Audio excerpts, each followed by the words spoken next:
Hi friends, வாங்க இன்றைக்கி நம்ம உடச்சி ஊற்றின முட்டை கிரேவி ரொம்பவே சுவையாக ரொம்ப ஈஸியாகவும் எப்படி செய்கிறதுங்கிறத நம்ம பார்க்கலாம். ஸோ அதுக்கு முன்னாடி என்னோடய சேனலை சப்ஸ்கிரைப் பண்ணாதீங்க, சப்ஸ்கிரைப் பண்ணிவிட்டு பாருங்கள் ஃப்ரெண்ட்ஸ். வாங்க வீடியோக்குள்ளே போகலாம். இப்போ ஸ்டவ் ஆன் பண்ணிவிட்டு ஒரு கடாயை வச்சுட்டு நம்ம சூடான உடனே ஒரு 4 டீஸ்பூன் வர கொத்தமல்லி நம்ம போட்டு லைட்டாக வறுத்துக்கலாம். ஸோ இந்த மாதிரி நம்ம மசாலாவை வறுத்துட்டு அரைச்சிட்டு அதுக்கப்புறமே சேர்த்து செய்யும்போது நல்லா குழம்பு வாசமாக சூப்பராக இருக்கும். அடுத்து 1 டீஸ்பூன் ஜீரகம் சேர்த்திக்கலாம்.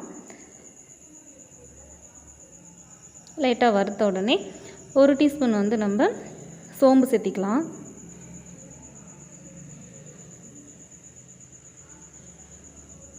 ஸோ லைட்டாக வறுத்துட்டு அதுக்கப்புறமே நம்ம காரத்துக்கு தகுந்த மாதிரி நம்ம வரமிளகாயும் இதில் சேர்த்திக்கலாம்.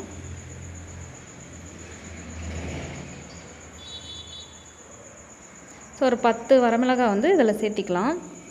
சேர்த்துட்டு லைட்டாக வறுத்துக்கலாம்.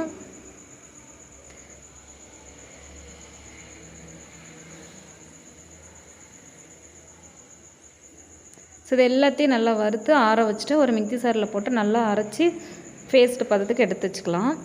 இப்போ நம்ம தாளிச்சிக்கலாம். ஸ்டவ் மேலே ஒரு கடாயை வச்சுட்டு சூடானோடனே நமக்கு தேவையான அளவுக்கு எண்ணெய் ஊற்றிக்கலாம். எண்ணெய் நல்லா சூடானதுக்கப்புறமே நம்ம 1 டீஸ்பூன் சோம்பு சேர்த்திக்கலாம். ஃப்ளேவருக்காக நான் ஒரு 2 பச்சை மிளகா சேர்த்திக்கிறேன். வரமிளகா 2 சேர்த்திக்கிறேன். கூடவே கருவேப்பிலையும் சேர்த்திக்கலாம். இப்போ நான் 3 பெரிய சைஸ் வெங்காயம் நல்லா பொடியாக கட் பண்ணி வச்சுருக்கிறேன்.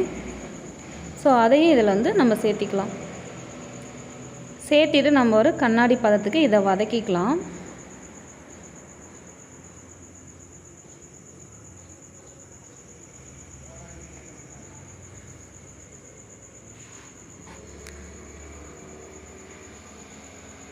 ஸோ நான் ஒரு தக்காளி 2 தக்காளி லைட்டாக வதக்கிட்டு எண்ணெயில் அதுக்கப்புறம் மிக்ஸி சாரில் நைஸாக நான் அரைச்சி வச்சுருக்கிறேன் ஃப்ரெண்ட்ஸ்.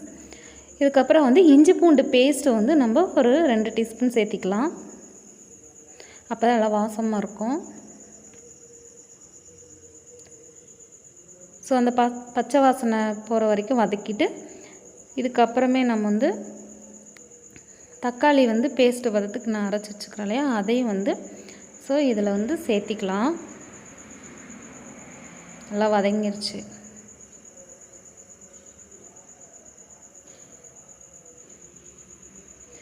தக்காளி சேர்த்தி 1 நிமிஷம் நல்லா வேக வச்சுக்கலாம்.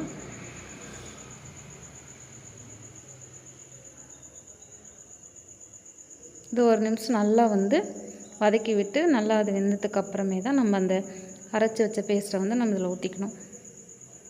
ஸோ இது போல் முட்டை குழம்பு உடச்சி ஊற்றி செய்யும்போது ரொம்பவே சுவையாக இருக்கும் ஃப்ரெண்ட்ஸ். பாருங்கள் நல்லா வதங்கிருச்சு. ஸோ இப்போ நம்ம அரைச்சி வச்ச அந்த மசாலா பேஸ்ட்டை இதில் ஊற்றிக்கலாம். இதை ஊற்றிட்டு இதுக்கு தேவையான அளவுக்கு நம்ம தண்ணி ஊற்றிக்கலாம்.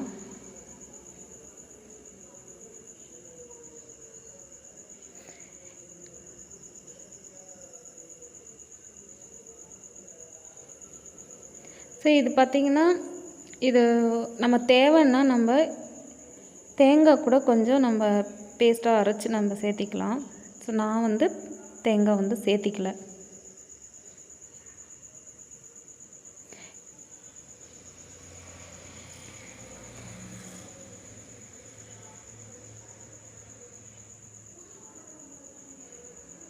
ஸோ இப்போ நம்ம தேவையான அளவுக்கு உப்பு சேர்த்திக்கலாம்.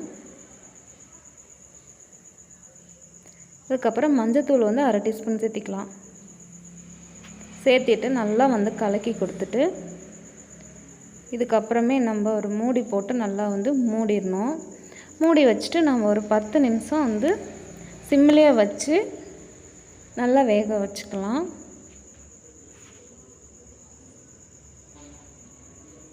பாருங்கள் கொதிக்க ஆரம்பிச்சிருச்சு.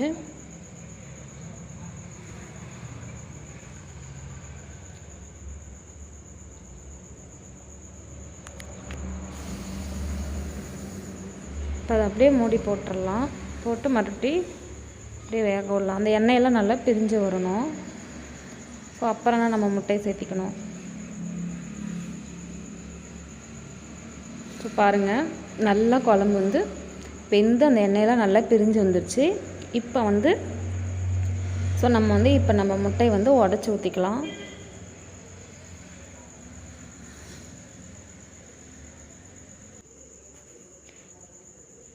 ஸோ அதை அப்படியே மெதுவாக உடச்சிட்டு ஒன்று ஒன்றா நம்ம வந்து குழம்புக்குள்ளே அப்படியே ஊற்றிக்கலாம்.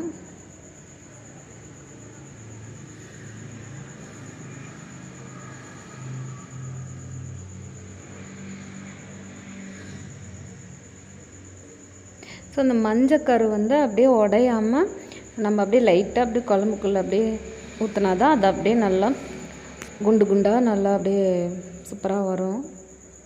அதனால் நம்ம வந்து அதை பார்த்து மெதுவாக அந்த கலங்கிடாமல் அந்த மாதிரி ஊற்றணும் ஃப்ரெண்ட்ஸ்.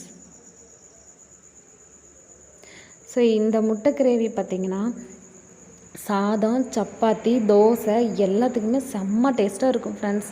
இந்த காம்பினேஷன் வேறு லெவலில் இருக்கும். அதனால் நீங்கள் கண்டிப்பாக இந்த மாதிரி ட்ரை பண்ணி பார்த்துட்டு கமெண்டில் சொல்லுங்கள். கண்டிப்பாக உங்களுக்கு ரொம்ப பிடிக்கும். ஒரு முறை இது போல் செஞ்சு பாருங்கள். இதுக்கப்புறம் லைட்டாக மிளகுத்தூள் தூவி விட்டுறலாம். தூவி விட்டு ஒரு 5 நிமிஷம் வந்து நம்ம சிம்மில் வச்சுட்டு நல்லா வந்து அப்படியே மூடி போட்டு விட்டுறலாம். 5 நிமிஷம் கழித்து நம்ம பார்க்கலாம்.